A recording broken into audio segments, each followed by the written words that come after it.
Hey, all right, we're live. The Hive. Yep. So, how's it going, guys? We're live and we're thriving. Yeah. Going phenomenal. It's been an interesting week, hasn't it? Oh, yeah. It's very interesting. A lot's happened. A lot. So everybody knows that we're recording this on July 25th. We got about 2 weeks span of things that really been interesting. Get that cut off for a minute. So I guess we'll go right into this.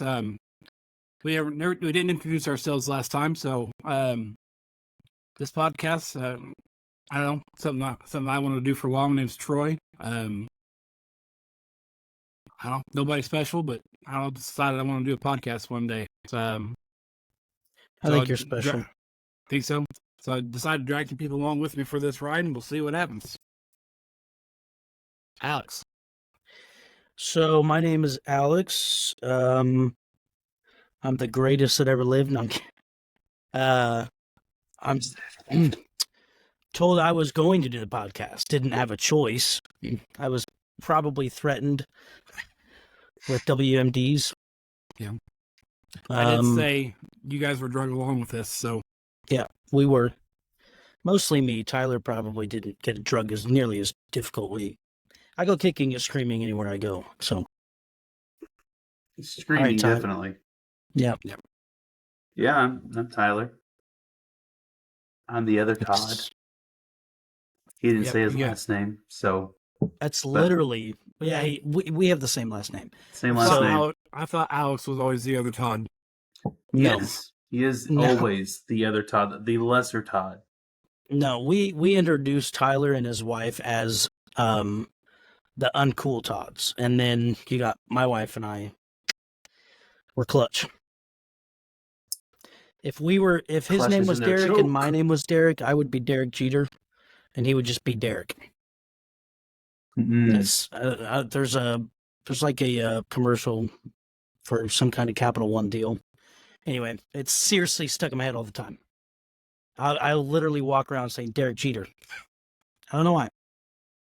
It's a problem. Do you have a Capital One card? I do actually have a Capital One card. Well, I don't use it. It's Satan. Wow.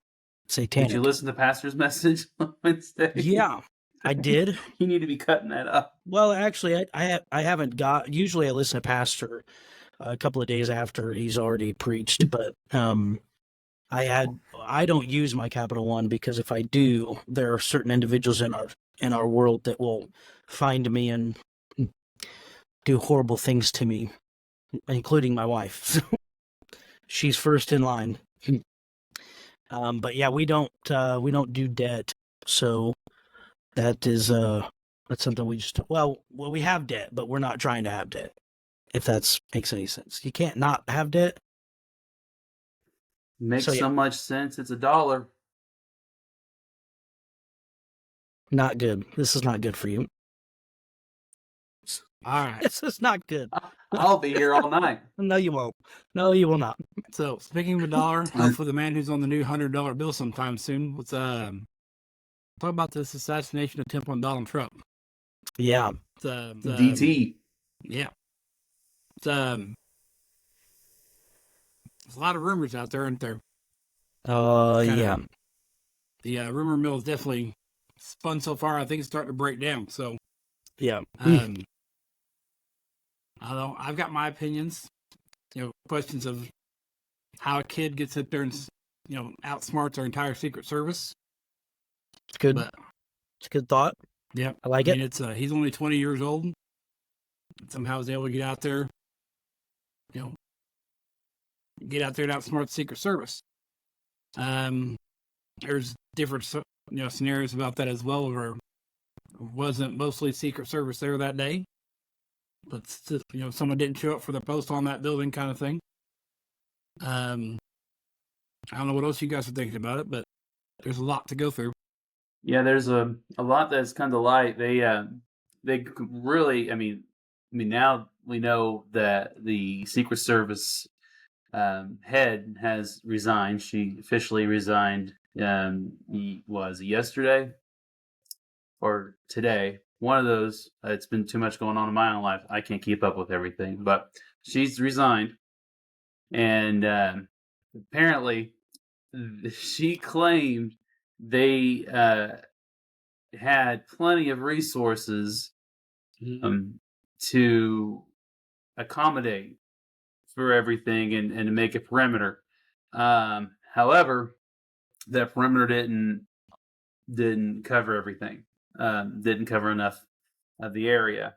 Now, she claimed that they were working with local law enforcement and other authority figures to accommodate the rest of the area outside of that perimeter. But there were video footage galore that showed that people saw the guy on the roof. Wow, I mean, I don't know why no one attempted. I mean, I guess there was an attempt for an arrest, and then the guy pulled the gun out towards the officer that was attempting the arrest, and then he backed off. I don't know the official, like, full-on thing, so I'm only speculating from what I heard from one report. So. So I did watch a little bit of the House committee today, and that is what they stated happened there. Is that someone went to approach him, he pointed the gun at the officer, and the officer backed down. So that is what they're officially saying. So that's the one thing that drives me crazy is if you have a gun in the vicinity, then you have no options. The guy is hostile, then take the appropriate action. I mean, yeah. I don't know why they let the individual stay up there when you know his intent was pretty evident. Right. So, it could have been worse, a lot worse. From what I understood, and of course, I try not to listen to a bunch of conspiracy theories because it's just not how I roll, even though we're on this podcast. But from what I understand, one, our government's very crooked. And if you're a believer and you don't know that, now you do. So welcome to the rest of the way things are. But I personally feel like so obviously the way things are going to go biblically are eventually we're going to get into this one world system. So DT is not very one world system-y. He's a business guy. In my opinion, I think there could be other options that might do a different job than he would, if I could put it like that. But I think he's got the money. I think he's got the mind for it. And I think that scares the crap out of people who are trying to force other people back into slavery. And so obviously, like, this whole thing is to get humanity to be slaves to someone else. So this whole incident of, hey, let's shoot this dude is simple when you think about it in that aspect of, if we kill this guy, there's nobody else that scares us like this guy does, because he's not afraid to say what's on his mind. There's really not a lot of filtering going on, and we can't control someone like that. So when you have that, it's scary. Which is interesting because I don't know that I have a filter either. But that's beside the point. I think the main thing is that that's why they're going after this guy. But to the extent of why this kid wasn't caught, I think it has to do with the fact that someone either paid him off, someone had an idea of how they were going to get it done, and they had officers that were paid off. The one thing that scares me the most is you can pay someone off to kill another human on both sides of this thing, right? Like, so I don't know if you guys saw it or not, but he is heavily tied to BlackRock as well.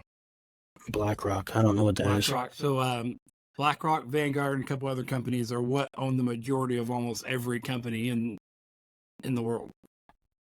So BlackRock is they just purchase other companies up, and then manipulate stock market in the way of they own everything, so they know what to buy, what to sell, because they own basically everything. Yeah. And this kid showed up in one of their commercials.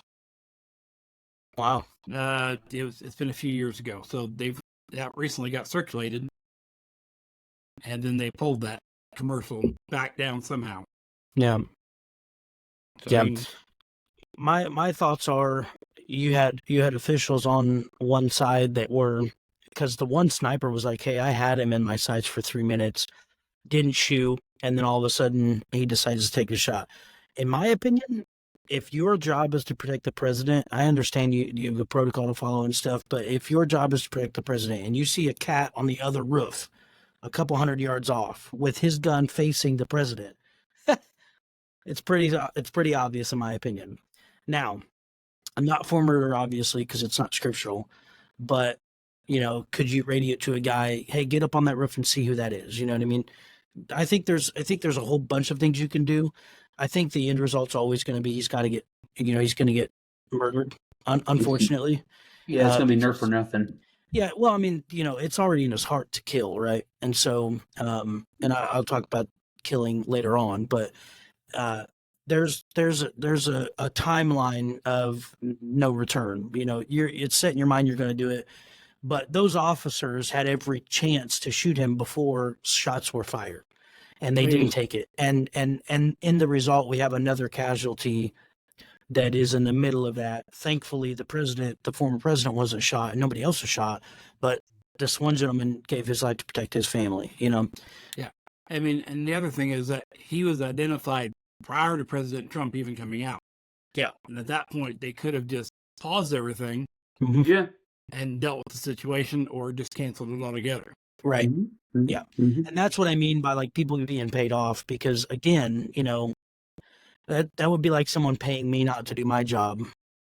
And I'm like, well, my job is to protect life and property every day, all day. And if I don't do my job correctly, people can seriously get injured. So I don't want to do that. Plus, I'll lose my job. So it's just odd to me. It's really odd to me. Money, the love of money is the root of all evils, what the scripture says. So you got to keep that in mind. And then, of course, none of us probably have ever been in that situation. And I've never looked at another dude from the barrel of my gun and thought, oh, this is the moment here, So there's a lot of weight behind that also. So it's easy to sit behind a computer screen and tell you your thoughts, but you've never been through anything like that, No, I have not.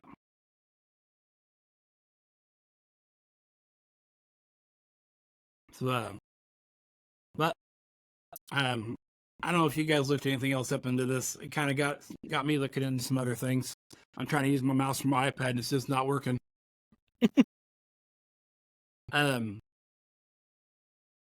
The list is a little longer than I thought it would be for people who were assassinated or were attempted assassinations. Mm-hmm. I mean, you got the obvious: Abraham Lincoln. James Garfield was assassinated. William McKinley was shot twice in the chest. Like, someone walked up to him, shot him twice in the chest. Yeah. And he lived through that. A couple of those guys lived. Died later of gangrene. We all know FDR had an attempt on him. Harry Truman had an attempt. JFK, we know that he, that was an obvious one. Gerald Ford had 2 attempts on his life. Ronald Reagan, and then one that I thought I'd never heard about it. Don't know why. George W. Bush. Someone threw a grenade in his direction. Don't know if it was if it was an assassination attempt or what it was, but they threw it in his direction and it didn't go off.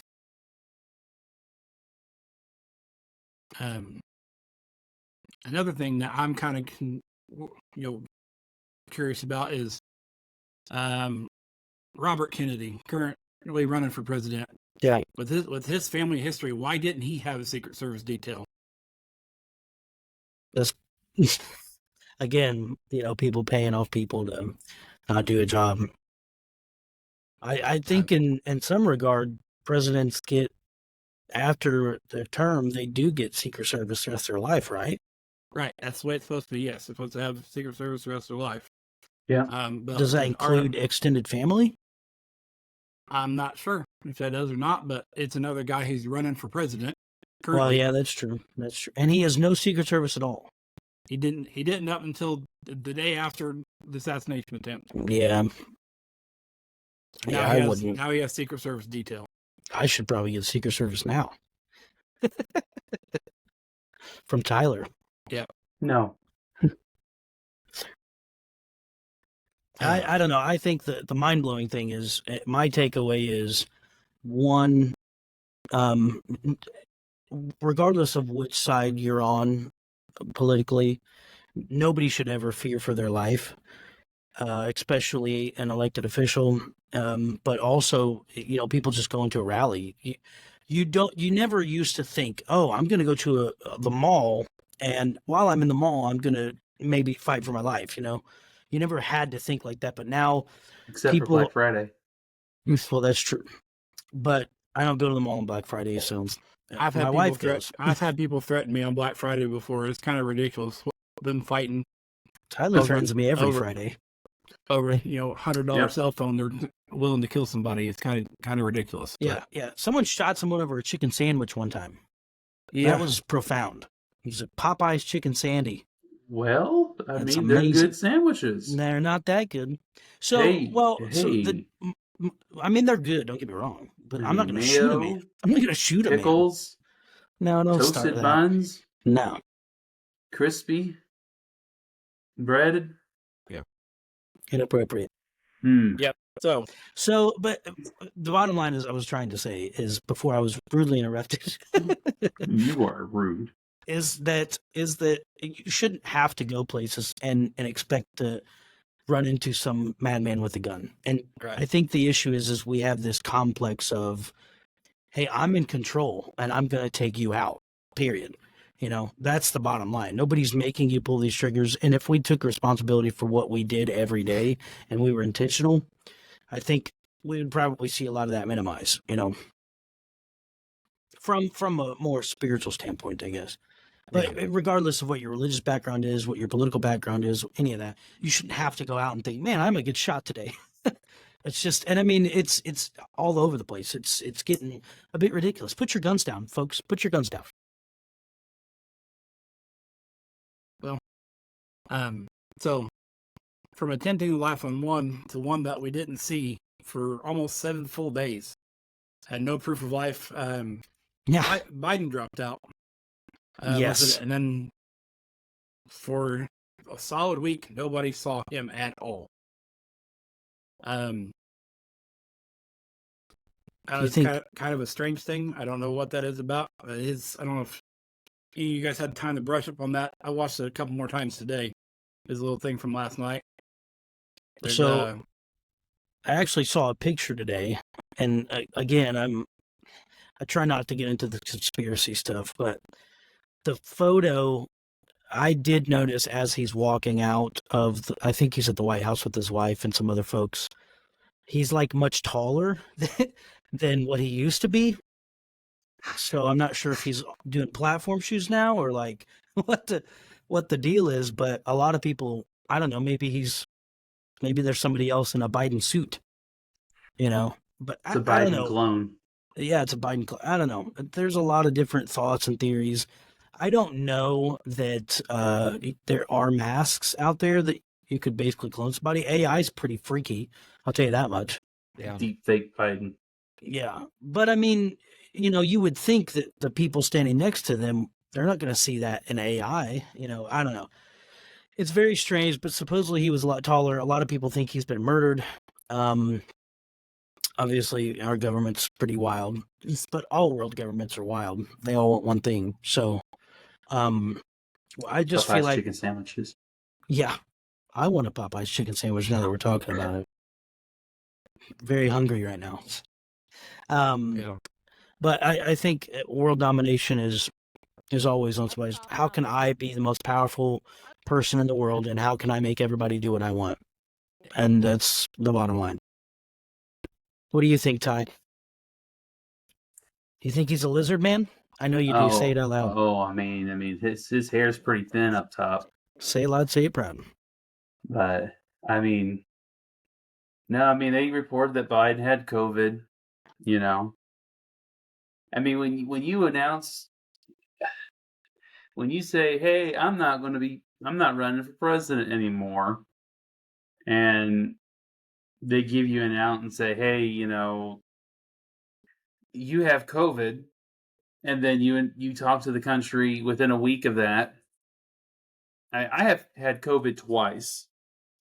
Both times, the first time was horrible, and the second time I felt like crud and still talked and couldn't barely lift my head, and it was not nearly as bad the first time. It was like a really bad cold. And when he addressed the country in his video, he still looked and sounded okay for someone with COVID. Yeah. So, I mean, I don't know. And he must have been injected with a lot of steroids, got like a super vaccine, which I mean, I'm sure he's gotten some express care and injection galore on IV tap, like just Oh, the best of the best of the best. you Yeah. know, which just shoved it in his eye, in his veins, but just it's just it's sketchy. It's really sketchy. I mean, the guy was very foggy his entire presidency, so Uncle Joe, Yeah. Sleepy. Yeah. I don't know. My opinion. I'm sorry, I didn't mean to cut you off. My opinion is that I don't think he's a different Joe. I think the photo that was floating around Twitter of him standing like he's like in front of his wife, but he looks like he's a whole head and shoulder taller than her.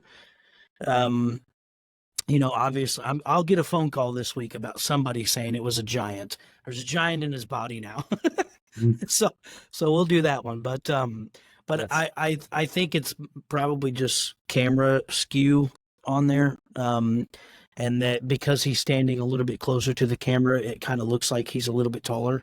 I don't think he probably. I mean, it's angles, right? You can make a lot of things look a lot of different ways with angles. So that's my take on it. I don't think he's a different guy. I think he's probably sick, and I think they're telling. I personally, this is what I think. I think they're pushing him because they don't want DT in there, and so they'll do anything they can to keep him out. And the interesting thing is today. The update came out that Kamala just started on Monday running. I think it was Monday or Tuesday. He's already ahead in the polls. I'm like, wait a minute. She just started, bro. Yeah. She just now got the delegates to be the official Democrat.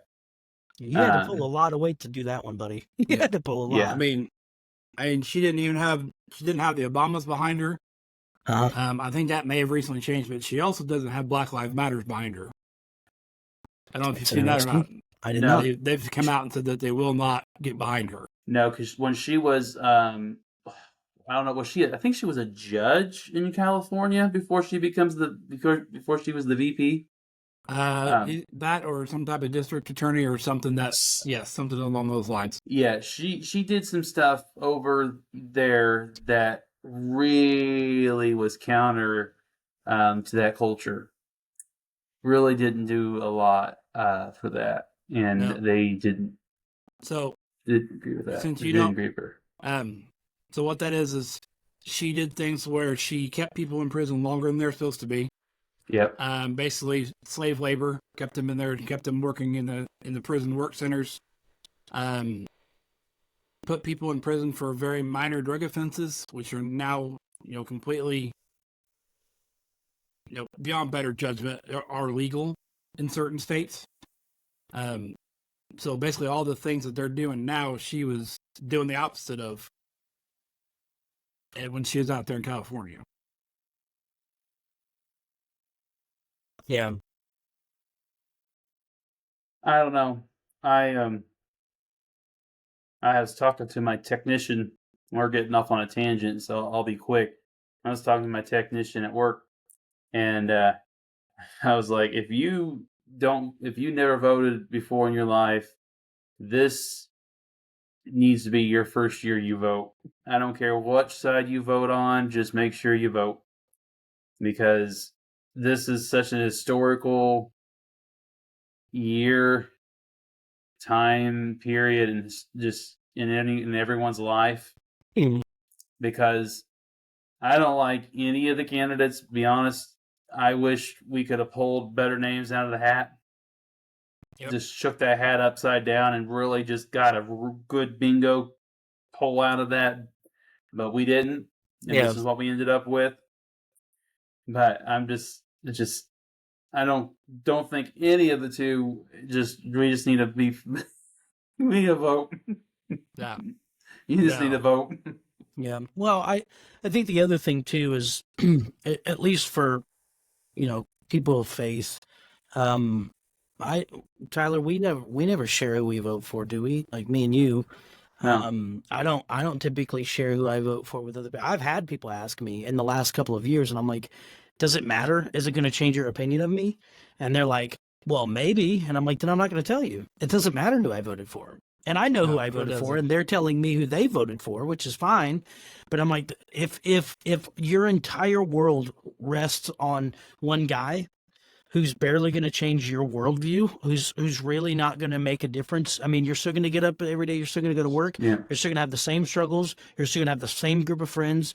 You're still going to have the same car payment, the same house payment. Nothing's going to change except for that, hey, now this cat's up in here. Like, it's so that kind of mentality doesn't really matter who you vote for as long as you're voting. And I do agree with you. My wife often is questioning, should she vote and should she not vote?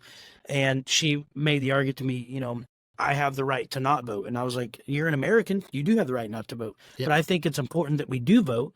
And the reason is because even if, a lot of people say, well, your voice isn't heard, but you have the option to at least allow your voice to be heard. So Right. why wouldn't you? You know what I mean? But that's just my opinion. I'm not telling anyone. I never tell my wife, hey, you need to vote. She did vote the last time. But again, it doesn't really matter. Turn that mic on. He's going dark. Sorry. Going dark. Rainbow Six. Kids are heading That to their was room. awesome. Kids are heading to their room. They used to turn off the light when they go there. Oh, If crap. I have to get out the headlight. Yeah. Good night, guys. Good night. Night, buddy. So anyway, yeah, Um, that's my thoughts. I mean, I don't really share, but I do think it's super important that you vote. No matter which way you vote. Correct. Absolutely. I mean, absolutely. Politics is not religion, and vice versa. Like, president is not God, and Exactly. whoever is president will not affect you going to heaven. Yeah. With that being said, though, it will affect the outcome of how things will, like your day to day. Yep. As an American, and it will affect your walk with God. Like if your day to day becomes harder to live, I mean, we're used to a certain lifestyle, right? So I mean, the cares of life is going to be harder. The enemy will use those things to make it harder to live for God and things of that, So we all know that's going to happen eventually as it becomes closer and closer as his coming draws near. Yeah. No one here wants that to be any quicker, Yeah. right? So Sure. we want to vote for what's in our best interest. I mean, at the end of the day, though, I don't think there's anything that we're going to do that's going to make that come quicker. oh no, No. I mean, No. he's got a designated time where he's going to come back. He's just watching and waiting, Well, Mhm. I guess I we're think just watching and waiting. Right. I think at best we can pray for more time, so that way people would come to the knowledge of the truth of Christ. But as far as what you're saying, Troy, I totally agree. He has an appointed time that he's coming back. It's just a matter of when. So I don't know. Did you guys see that? I think it was the last reel that I sent to you guys. This year will be the first year since 1976 Yeah. that in some capacity of president or vice president, we will not have a Clinton, we will not have a Biden or a Bush. It's crazy. We're Since really trimming bushes now. 1976. And that's as long as Kamala doesn't end up with Hillary Clinton as her running mate, which I really, really, really hope does not happen. Yeah. Yeah. I think it would be an interesting gambit. I have already heard many people say that they're not going to win, but the last time everybody said that so-and-so would win or so-and-so would lose, and then the opposite wins or the opposite loses. So I just kind of, vote for whoever and then pray that it's the right decision, and that if it works, it works. If it doesn't, then I go to work tomorrow. Yep. But I did think that was very interesting. I thought it was really interesting. The other interesting thing is that I think it was this year. Troy, help me if I'm wrong. We spent $90-some billion on a Green New Deal. I don't know the dollar amount on that. I haven't looked into that, but yes. It was very high. Yes. I think there's a lot more we could spend money on. That is correct. But I mean, you got other things that I don't want to go into all those details, but we give $40 million a week to the Taliban. We're doing great. It's either a week or a month. I think it's a week. $40 million. That's impressive. To people who are enemies. Correct. And, well, not just those people, but Gaza also. Here's something interesting. I think it happened today. I saw it on the news. So Netanyahu came to the United States, and I think yesterday or the day before, he was supposed to meet with Biden. Didn't get to, obviously, because he's going through these health problems or whatever, which is totally fine. It's understandable. But he met with Kamala today. I think he ended up meeting with Biden, and I think he's not yet to meet with former President Trump. But the interesting thing is while he was at the Capitol, there were protests for Palestinians, and he says, I can't remember exactly how he words it, but it was hilarious because he was like, these people that you're protesting for or in favor of are the same people that don't agree with homosexuality and your lifestyles, and you are a really idiotic ploy for those people to get what they want, because they'll come here, allow Sharia law to happen, and then murder all the people that don't follow their religious standards. You know what I mean? If you go for the opposite sex, you're toast. Israel's very calm. They won't do that, but these other places will. And I think that we're just in such a delusion right now. We don't know what truth is. We don't know what good is and evil is. And, my way is good, and your way could be good too. But if it's not in line with mine, then it's evil. And that's not even close to moral at all. We just keep getting farther and farther away from the morals.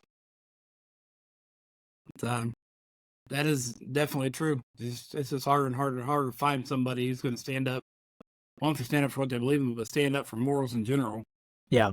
And when they do stand up for what they believe in, it's something so far-fetched, it's ridiculous. Yeah.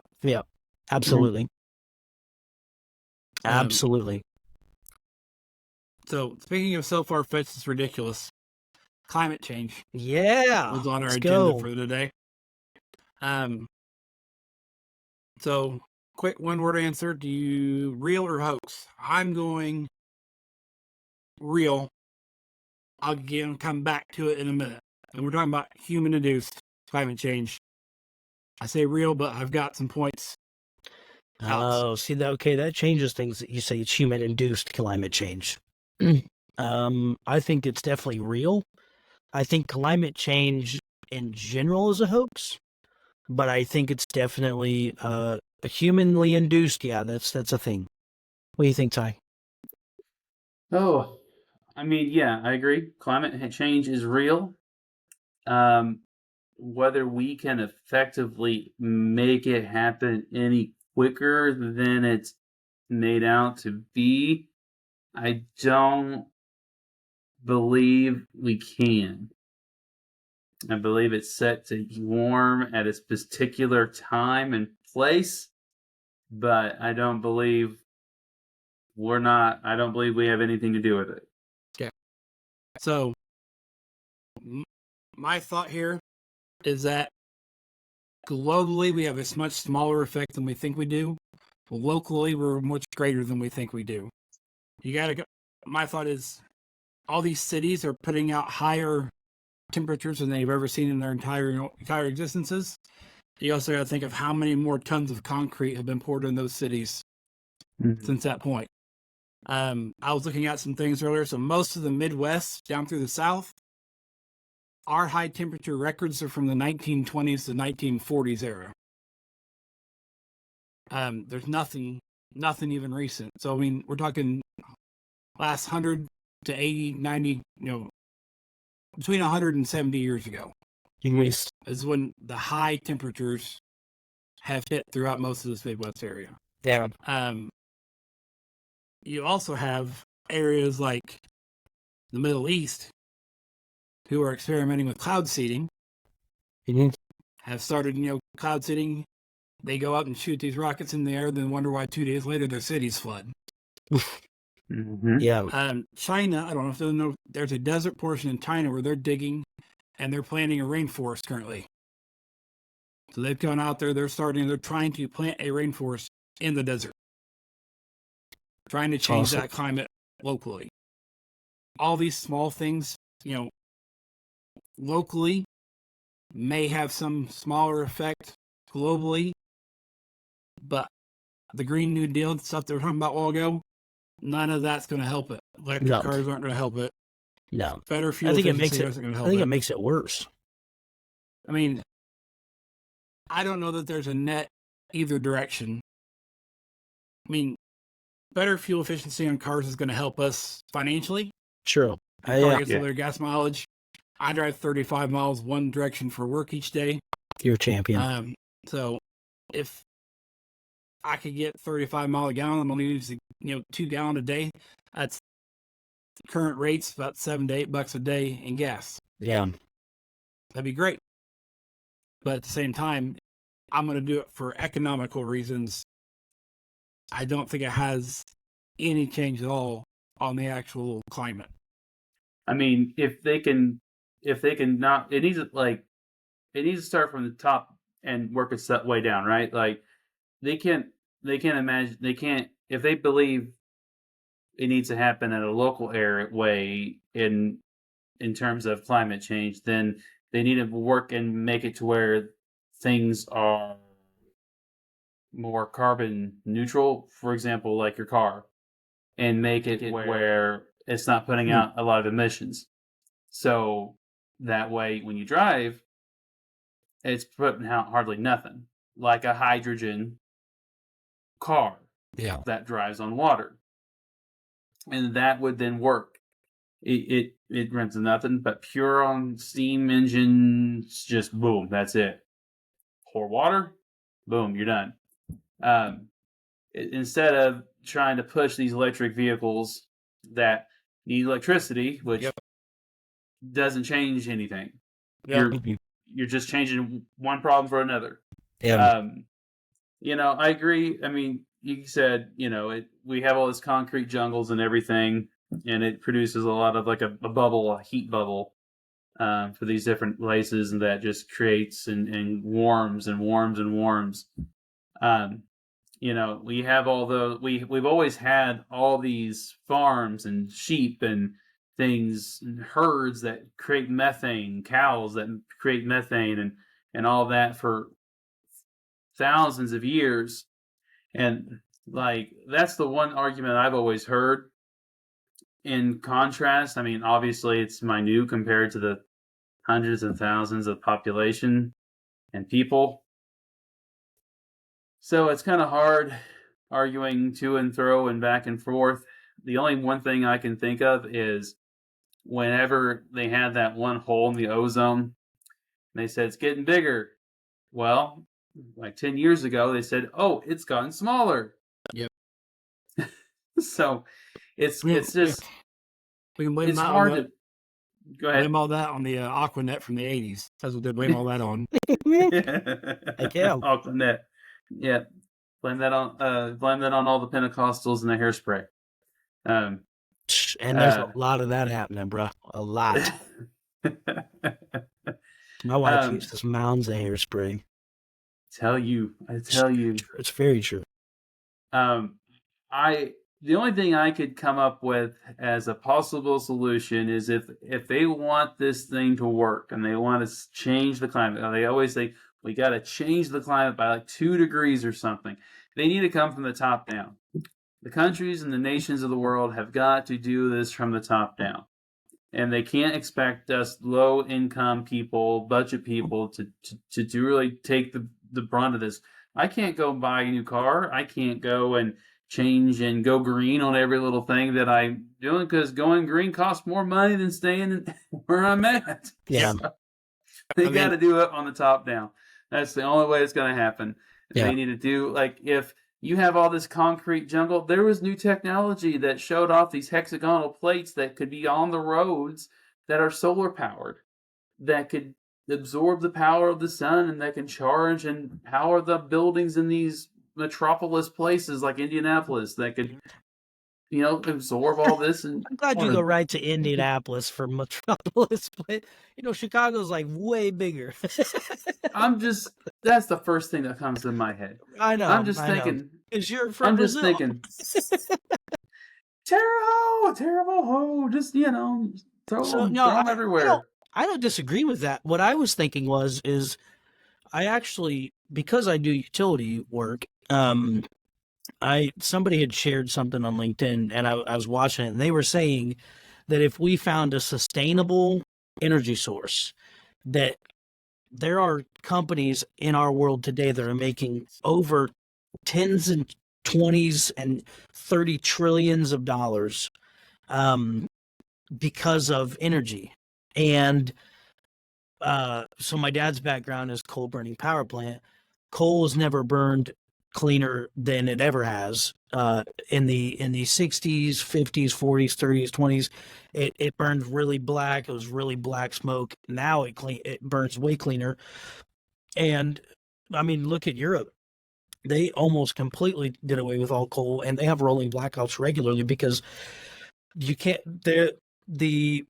The solar stuff cannot handle, the wind and solar panels cannot handle the amount of power the grid has to have in order to function properly. And so you get these rolling blackouts. And here's the problem with that. People die in the summer and they die in the winter because you lose power and it's very cold and you freeze to death, and you lose power in the summer and you basically, have heat exhaustion.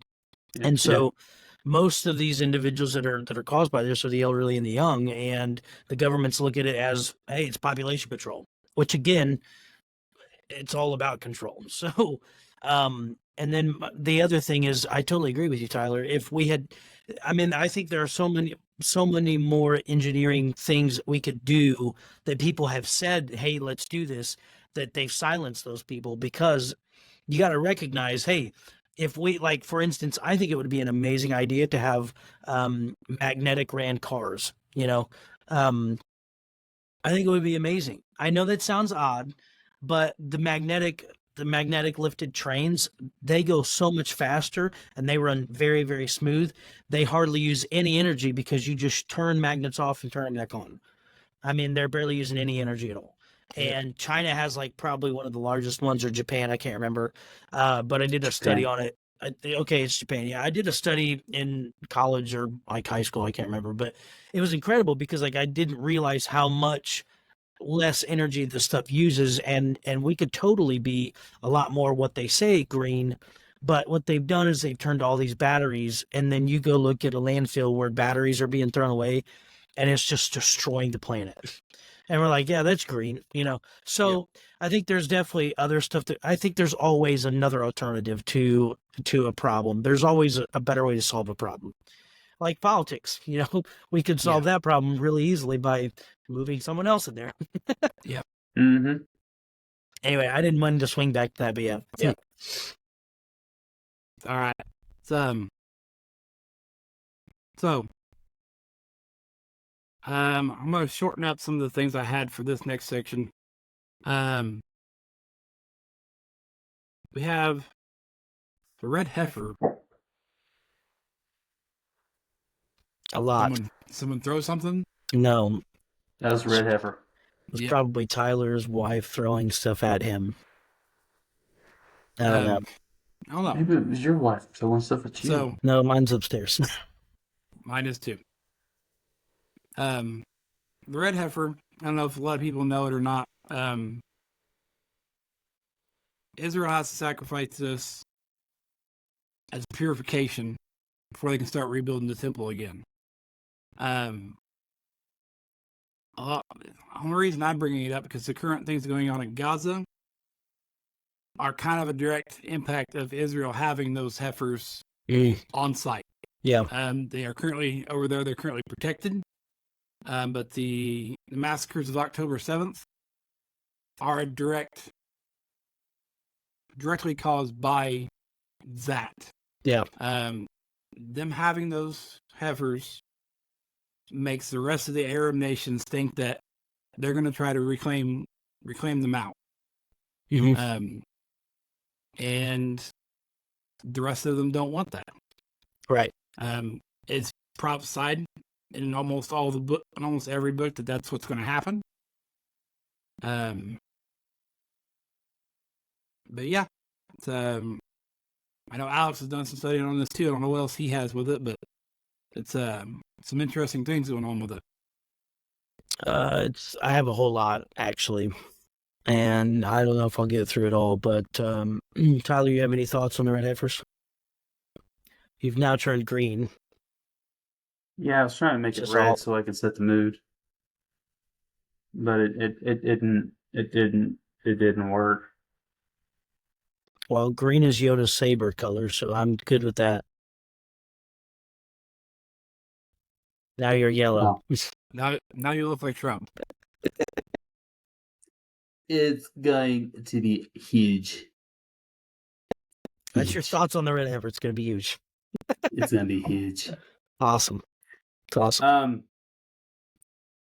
Oh my! It's been a long time since I even dabbled down the red cow and the red heifer chat. I know that it was it's part of the Revelations and in time, and and when they bring those back and have those, it's about coming into having the rebuilding the temple and having it reclaimed. It's big. It's big. I don't know much more than that. If when that comes out to being a thing and they reclaim that temple mound, you had better make sure you're ready, more so than ever. Yeah. You don't play around. Amen. I totally agree with that. Well, okay. So, Troy, if I go too long, just cut me off. Because I have a lot. There's a lot. But I think that... All right, you're done. Good. No. Now let's wrap it up. So I'll just bounce off what Troy said. So this actually, when the Jews talk about the red heifers, they usually go to the parsha is called Parsha Chukat, and it opens up with detailed descriptions of preparation of ashes of the red heifer and the purpose of its application. Like Troy said, it's ritual purification of individuals rendered impure through contact with a corpse. Only individuals who have achieved purity by being sprinkled with the ashes of the red heifer, which have been dissolved in a solution of pure water, are able to enter into the inner courtyards of the Holy Temple. The ashes of the red heifer are vital for the rebuilding of the Holy Temple and the renewal of divine service in the Holy Temple. And so there are probably going to be some words that I say that neither one of you have heard or anyone listening probably hasn't heard. So just roll with me and I'll explain what they mean. So I think there's a deeper connection too with it that I actually was studying today. And it actually pretty much blew my mind. So I'm trying not to bounce around a lot, but it's really hard not to because this is the way the rabbis do it. So anyway, Genesis tells us the story of two brothers, Cain and Abel. One has favor with God, takes his offering to him. God accepts it. The other, God does not accept. The one brother named Cain, whose offering God refuses, gets enraged. He then kills his brother. God asks Cain, "Where is your brother?" And Cain, almost as if it's not affected him at all, he just, even though, he just murdered his brother, he says the famous phrase, I am my brother's keeper. So it's interesting. Cain's whole perspective on, his response to God is super interesting, because it's like, bro, you just killed this dude. I don't know. I don't know nothing about him. I'm not his keeper. And it's just like he's throwing all responsibility off his shoulders. So we'll pause that for now, and then I'll come back to that. So we've got the name of the red heifer. In Hebrew, it actually is para adumah. So without vowels, it can actually be translated red heifer, from the earth. So that's what it would mean in Hebrew. Adumah shares the same spelling of letters in Hebrew that Adama spells. So that actually means earth. And where we get Adamah is where we get the name Adom, or for Adam. And so obviously, because God took him from the earth, right? And then he created man. So when you look at the cow, what's something that you first notice, Troy? Like the very first thing about the cow, what do you notice? Oh, Exactly. It's the color. It's red. And we don't, in the U.S., when I see cows, they're black and white, or they're just black, they're usually a solid color. I've never seen with my eyes a red heifer, ever. I've never seen solid red. I've seen the red and white, but I've never seen solid okay. red. I think I may have seen a red and white one, but I'm not 100% sure. But it's like a reddish brown. So it actually looks a lot like the earth and dirt. So you can see the connection of earth and the cow, right? I mean, it makes a little bit of sense. So why is it so significant? I'm glad you asked. So part of this really specific procedure, which is done with the red heifer, involves a sprinkling of blood of the heifer. So what they'll do is they'll, kill the cow. They'll take the blood and then they'll sprinkle it on whatever they're looking at. So red is also coming. I think it's more of a base word in Hebrew of the Adama or the Aduma. So red in this particular parsha is pronounced dam or dama, and it's also, like I said, it's from the inside of the word adama or adom or aduma, which I know they sound very similar, so just hang with me. I'm sorry. So I would suggest that the color of the red heifer is also similar to the color of blood and the color of soil, which is where we're making this connection here. This is literally what the rabbis do all the time. They make connections like this. So these Hebrew words, Adama, Aduma, Dom, they all have the same spelling in Hebrew. They all have the same letters in Hebrew. The last one for the color red, actually the Aleph is left off. So, but they usually make connections in that framework. They're coming out of the same base letters, Aleph, Mem, the Dalid, and I think the Hay is in there.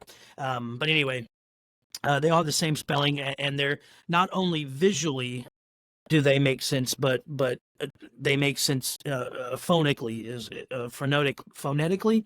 Am I saying that right? Okay, yeah. Phonetically. Yeah. Okay. There you go. So again, why is this important? So right out of the gate of the Parsha, we find in Numbers 19 and 9, a clean man is to gather up the ashes of the heifer, put them in a clean place outside of the camp. Then they are for the community of Bnei Israel, which is the children of Israel. That's how you say it in Hebrew. It's water of purification from sin. and again, touching the dead humans, or being around a dead human, really. You don't even have to touch each in the same room. So you can also translate it as, and it will be for the congregation of the children of Israel for a safekeeping. And here's some Hebrew. I am me, Nidia. I'm going to mess this up. Anyway, it's all Hebrew, so it doesn't matter. Anyway, so the main word you want to really look at is the Nida, okay? So, Tyler, since you're asking, where's the first place in the Torah we come across the word Nida? And I'm glad you asked. Okay, so typically when you think of the first word Nida, it's actually talking about a woman who's ritually unclean by virtue of menstruation. I don't know how to say that word right. Menstruation. So, yeah, Yes. the time of the bleeding or whatever, right? Period. And you can make the connection because of the blood. to the red heifer as well, and the color red and all that stuff. You can make the connection, but I'm not really trying to go there. It has a little significance to it. But anyway, so what I'm thinking more of is not really the first time we hear that phrase. It's the first time we have ever in the Hebrew language heard the phrase, which starts with Torah. So the first time we ever hear the language of Nidah is going back to Chayin, which is how you would say Cain's name in Hebrew. Okay. So it's all Cain and the punishment that he receives. So in Hebrew, Nad, which is where the root word is, in that context is someone who is exiled or casted out, condemned to wander, which is exactly what happens to Cain after he has killed Abel. Cain is considered lonely in isolation, which is where the woman in menstruation comes around, because to the Jews, she's ritually unclean during that 7-day period while she's in her time of bleeding. So she's outside the camp. When she's then done, the priest inspects, and then she can go back inside the camp, right? But there's something that's lonely about her. She's cut off, and he's cut off, and she's in an impure state, and now Cain is in an impure state. So you can see where the connection is there. So what does God tell Cain? He says, cursed are you from the ground that has opened its mouth to take in the blood of your brother from your hands. So there's this image of blood mixed with ground, blood coming into the ground that maybe somehow comes out in this red heifer scene, which is the language of Adama, and you're not quite sure just how it happens to have the element of separation involved with these, with the waters of Nidah. But the separation is because of we talked about the woman being separate and Cain is separate, so that kind of connects in. So I want to throw in an analogy. The Parker brothers created a Monopoly board.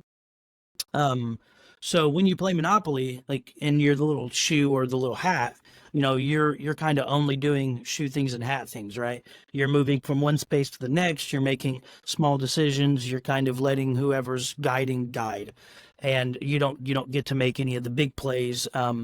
So same thing for us. We don't get to determine how the game of life is played. We simply play the game. We don't get to decide to put a house on Park Place. We don't get to decide when we roll doubles on the dice to go to the free parking, collect $1 million, and then win the game. Right? It's not something that we can do. So in this life, we're technically not in control. And this kind of swings back to everything we talked about tonight, is really a control factor. So little hat, little shoe don't get to make those ultimate decisions based on who's playing the game also. And Cain actually does this. Cain is little hat or little shoe, and he doesn't like that Abel had his gift accepted by God. And the other thing is Cain probably knew what kind of sacrifice he should have given, because whenever Adam and Eve sinned, God slaughtered an animal, clothed them with the animal skin. Yep. Cain would have understood that, possibly even been there. We're not 100% sure, but he would have definitely understood that. And then he took his wrong offering at the wrong time to God, and God was like, that's not the right offering. And he was upset. Cain then takes his frustration and anger out on his brother. And so going back to encountering a dead body, when someone encounters a dead, I feel like I'm probably jumping around, and I'm sorry, but when someone encounters a dead body, what kind of effect does it have on our psychological state? It in reality, you would think that being around death a lot would in fact make you appreciate life more, and to some extent that does. But the flip side to that is that death becomes a bit less taboo and scary when we're around it all the time. We get used to it, and death becomes something that it's more mundane. Oh, this person passed away. Desensitized. Yeah. You're very desensitized to it. And so that kind of is where Cain is coming from. Cain, even though he's only experienced this one death, nobody else has died but Abel, according to the scripture, right? So the first death means nothing to Cain. Cain's like, hey, it's almost like he's just not fazed by it. And so The most shocking fact about Cain is, from a reader's perspective, is that you're reading the story of Cain and Abel, and it's how unshocked Cain is when God confronts him and says, "What have you done?" And his response is, "Am I my brother's keeper?" What's awful about that is not just Cain's dismissal of responsibility for his brother, but it's the casual sense in which he's accustomed to this terrible reality. His brother is gone. First death ever. He just shrugs it off as if his favorite football team just lost a meaningless game, Yeah. which is not great, obviously.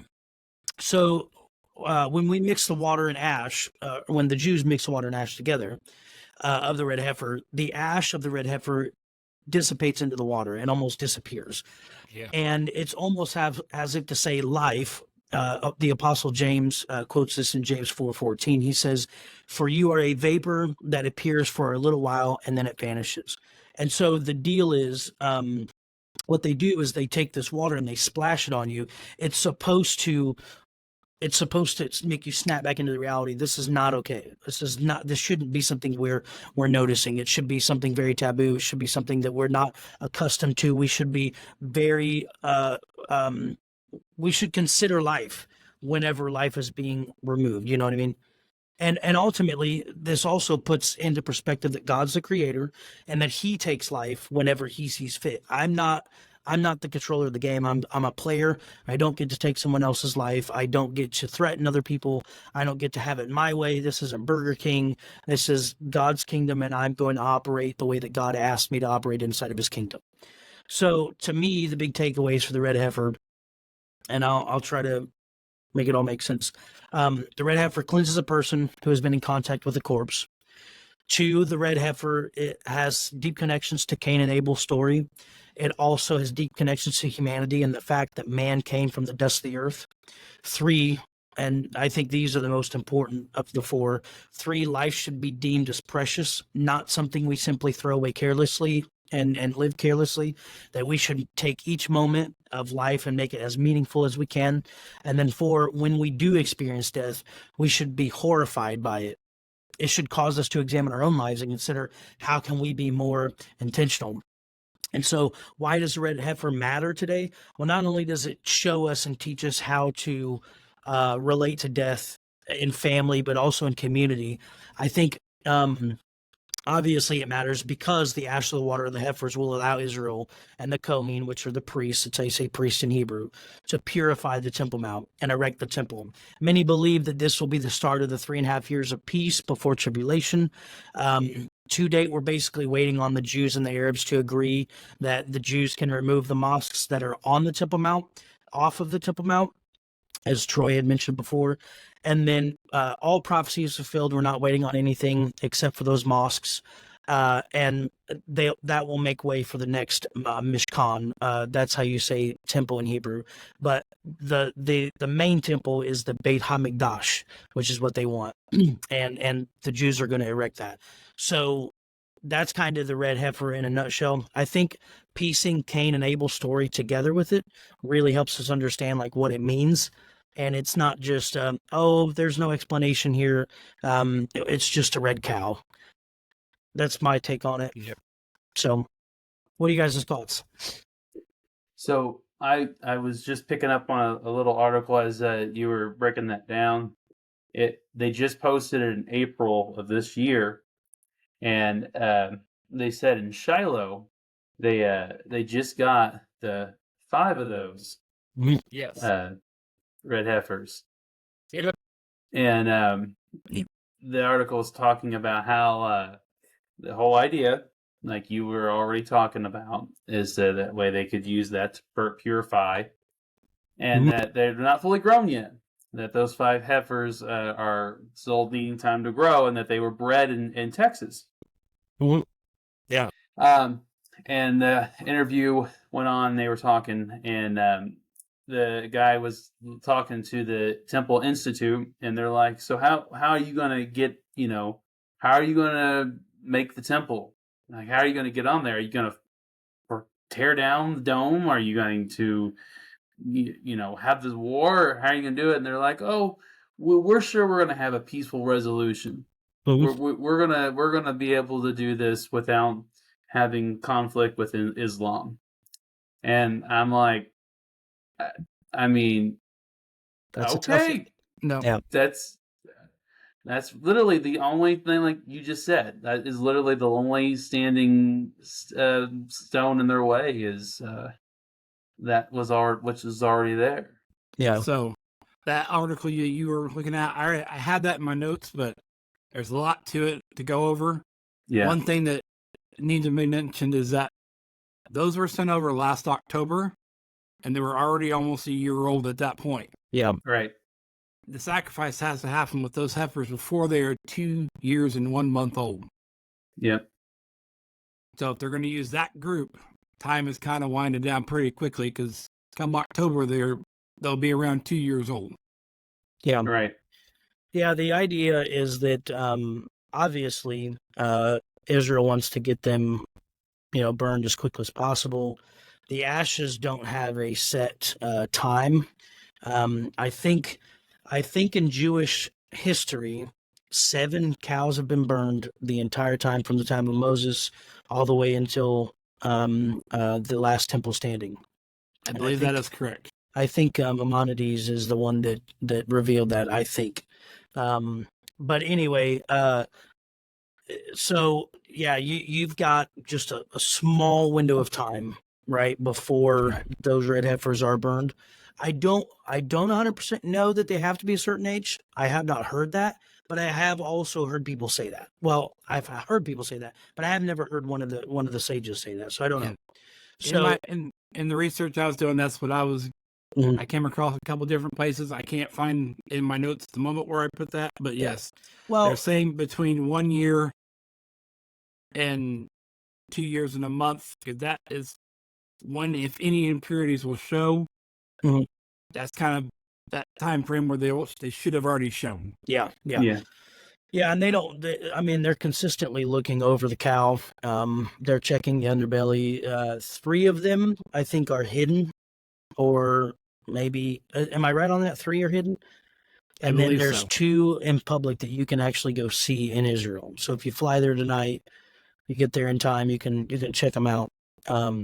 But the other 3, a lot of people are concerned about this. It really, in the grand scheme of things, this is a great thing because this ushers in the coming Messiah, right?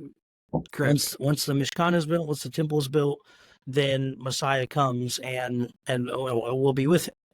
But the problem is that we live a life so sin-filled that we think, oh, let's pray for more time so I can sin a little bit longer. So I, have a little bit more fun, quote unquote, and then I can get right before he comes back, which is not going to happen.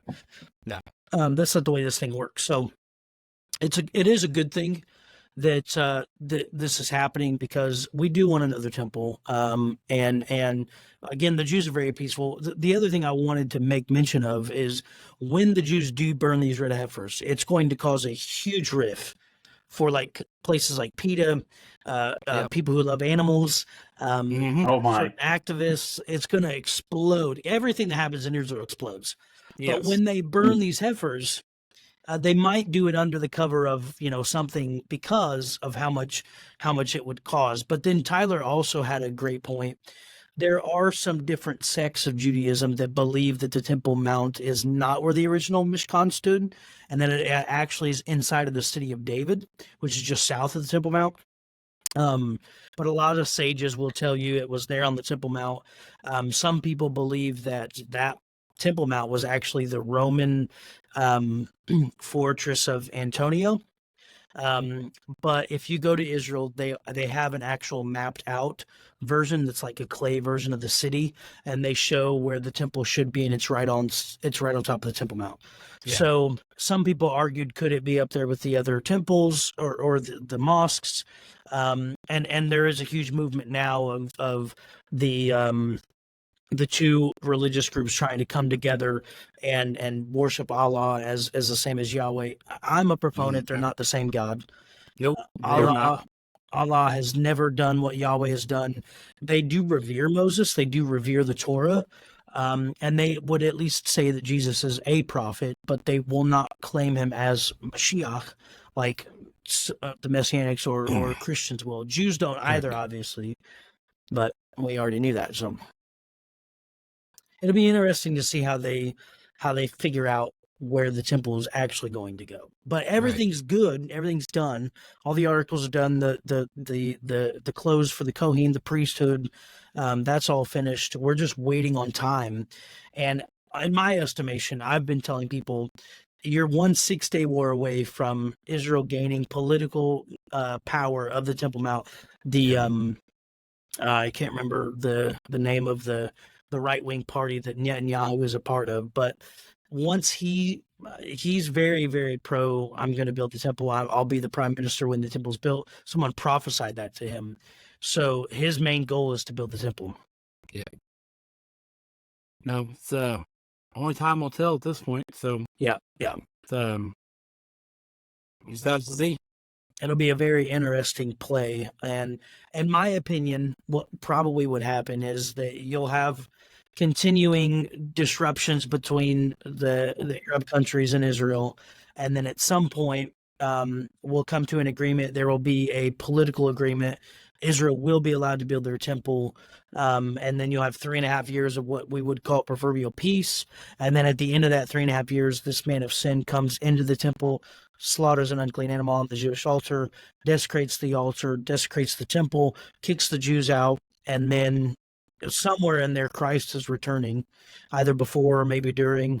Some people believe after. I'm not 100% sure on that one, but definitely before or during this thing is going down. And then you'll have 3.5 years of tribulation where the church will probably not be here, according to Mark Morgan. And I'll quote him till I die because he's better than I am.